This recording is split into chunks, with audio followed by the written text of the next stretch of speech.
ಜನಸೇವಕ ಸುದ್ದಿವಾಹಿನಿಯ ಸಮಸ್ತ ವೀಕ್ಷಕರಿಗೆ ಸ್ವಾಗತ. ಸುದ್ದಿ ಮೂಡನ ಬಾಗಿಲು ಮುಳುಬಾಗಿಲು.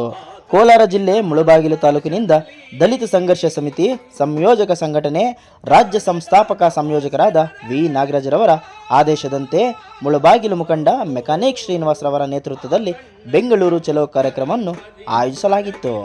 ಕೇಂದ್ರ ಗೃಹ ಮಂತ್ರಿ ಅಮಿತ್ ಶಾ ಸಂಪುಟದಿಂದ ವಜಾಗೊಳಿಸಬೇಕು, ಅಂಬೇಡ್ಕರ್ ಪ್ರತಿಯ ಮುಂದೆ ಮಂಡಿಯೂರಿ ಕ್ಷಮೆಯನ್ನು ಕೋರಬೇಕು, ಅಂಬೇಡ್ಕರ್ ಸಂವಿಧಾನವನ್ನು ಒಪ್ಪದವರು ದೇಶ ಬಿಟ್ಟು ತೊಲಗಲಿ ಎಂಬ ಧ್ಯೇಯದೊಂದಿಗೆ ಬೆಂಗಳೂರಿನ ಫ್ರೀಡಂ ಪಾರ್ಕ್ನಲ್ಲಿ ದಲಿತ ಸಂಘರ್ಷ ಸಮಿತಿಗಳ ಒಕ್ಕೂಟ ಸಂಘಟನೆಯು ಕಾರ್ಯಕ್ರಮವನ್ನು ಆಯೋಜಿಸಿದ್ದು, ಈ ಒಂದು ಕಾರ್ಯಕ್ರಮಕ್ಕೆ ರಾಜ್ಯದ ನಾನಾ ಜಿಲ್ಲೆಗಳಿಂದ ಅಂಬೇಡ್ಕರ್ ಅನುಯಾಯಿಗಳು ಅಪಾರ ಸಂಖ್ಯೆಯಲ್ಲಿ ಭಾಗವಹಿಸಿದ್ದರು.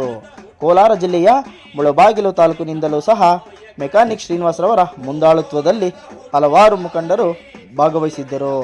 ಈ ಸಂದರ್ಭದಲ್ಲಿ ಪ್ರಮುಖವಾಗಿ ಕೋಲಾರ ಶ್ರೀರಂಗ ಹಾಗೂ ಗೊಲ್ಲಳ್ಳಿ ವೆಂಕಟೇಶ್, ಗಣೇಶ್ ಪಾಳ್ಯ ಕಿಟ್ಟ, ವಾಣಿಗನಹಳ್ಳಿ ವೆಂಕಟೇಶಪ್ಪ, ಕಪ್ಪಲಮಡುಗು ಅಶೋಕ್ ಹಾಗೂ ಕಲಾವಿದ ಗುಜ್ಮರಂಡಳ್ಳಿ ಜಗದೀಶ್, ಬಲ್ಲ ಸೋಮು, ಮಿನಿ ಗದ್ದರ್ ಶ್ರೀನಿವಾಸ್, ಮೈನಾರಿಟಿ ಮುಖಂಡ ವಾಜೇದ್, ಏಜಾಜ್ ಪಾಷಾ, ಬಾಷಾ ಸಾಬ್, ಅಸ್ಗರ್ ಪಾಷಾ, ಅಗ್ರಹಾರ ರಾಜಪ್ಪ, ಬೆಸ್ತರಳ್ಳಿ ಮುನಿಸ್ವಾಮಿ, ಗುಜ್ಮಾರಂಡಳ್ಳಿ ಬ್ರಹ್ಮಚಾರಿ, ವೆಂಕಟೇಶಪ್ಪ, ಮಹಿಳಾ ಮುಖಂಡರಾದ ಕನಸಂದ್ರ, ಪದ್ಮಮ್ಮ, ವಿ ಗುಟ್ಟಳ್ಳಿ ವೆಂಕಟಲಕ್ಷ್ಮಮ್ಮ, ವಿದ್ಯಾರ್ಥಿ ಘಟಕದ ಮುಖಂಡ ಗೋವಿಂದರಾಜು, ಹನುಮನಹಳ್ಳಿ ಮುದಿಗೆರೆ ಜಗನ್, ಆಂಜಿ, ಚಂದ್ರ, ಮೇಸ್ತ್ರಿ ಮಣಿ, ತಾಯ್ಲೂರು ಮುರಳಿ ಸೇರಿದಂತೆ ದಲಿತ ಸಂಘರ್ಷ ಸಮಿತಿ ಸಂಯೋಜಕ ಸಂಘಟನೆಯ ನೂರಾರು ಕಾರ್ಯಕರ್ತರು ಭಾಗವಹಿಸಿದ್ದರು.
ಬಡವರು ಎಷ್ಟೋ ಆ ತಣ್ಣನೆ ಸಮುದ್ರ ಅಡಗಿರುವ